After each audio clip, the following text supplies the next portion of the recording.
Have you ever felt that? You're trying to learn a new language, and it feels like there's just a wall inside your head, a barrier that you know you should be able to break through, but you just can't.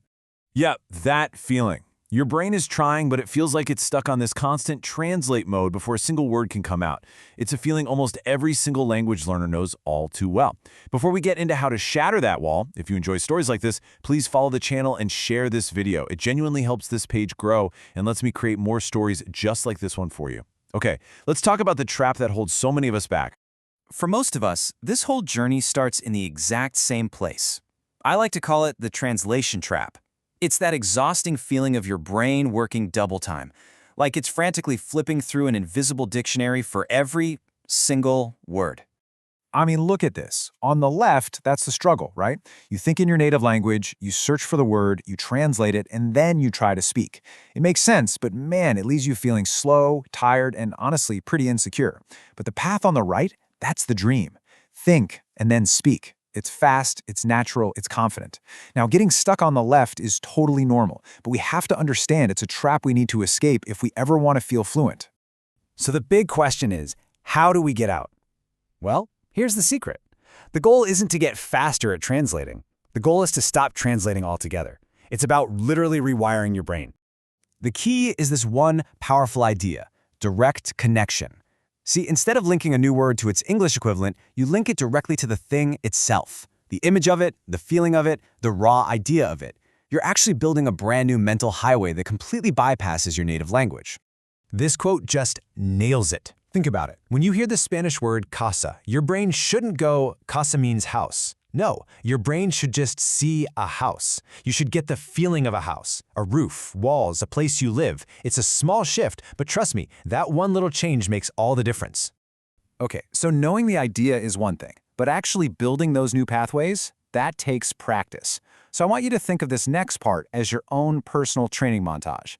These are your first quests on the journey to breaking that translation habit for good. And these quests? They're simple, they are so powerful, and they are totally free. First up, the mirror confrontation. Just look yourself in the eye and say 3 simple things about yourself. Easy. Second, become the life narrator. As you're making your morning coffee, just think to yourself, ahora preparo el café. You start living your life in the language. And third, the object label. Seriously, grab a sticky note, write mesa on it, and slap it on your table. Every time you see it, your brain forges that direct connection we were talking about. But before you start any quest, you need the right mindset. And the most important rule is this: you are going to make mistakes. And that's not just okay, it's proof that you're actually doing the work. So start small, be patient. Remember, consistency is everything. 5 minutes every single day is so much better than 2 hours once a week. And finally, connect it all to something you love. If you're passionate about cooking, learn cooking words. You're not just memorizing a language, you're expanding your own life with it. Now here's where it gets really cool. If you stick with this training, something incredible starts to happen inside your brain. And it's not a slow, gradual change you'll notice every day. No, it's usually a sudden, completely unexpected moment. It's a breakthrough that happens when you're not even trying. Let me tell you about a learner named Pedro. He was doing all his daily quests, he was training his brain, but he still felt like he was slogging through it. Then, one day, he's just walking through the supermarket, not even thinking about language learning at all. And as he's looking at the fruit, this little thought just pops into his head. A list of things he needed to pick up for dinner that night.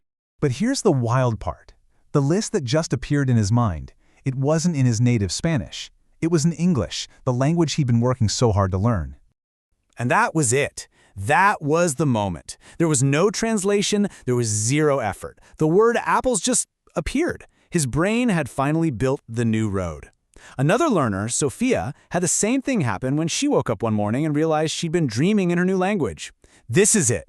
This is the moment when all that training finally pays off. After that breakthrough moment, the whole world just feels different. It's not that you're suddenly perfect, you still make plenty of mistakes, but you're no longer this tourist looking in from the outside, translating everything.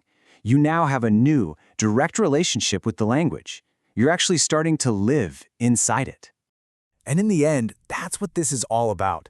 This is the ultimate takeaway. Stop chasing this impossible idea of perfection. The real goal, the real prize, is connection. A direct, simple, effortless connection between your thoughts and the new words you're learning. It's about building a second mind, one that can experience the world through a completely new lens. So, I'll leave you with this question to think about. What will your breakthrough moment feel like? Where are you going to be when your brain finally, quietly, makes that switch? If this story moved you or made you think differently, share it with someone who needs to hear it. And follow the channel for more stories like this.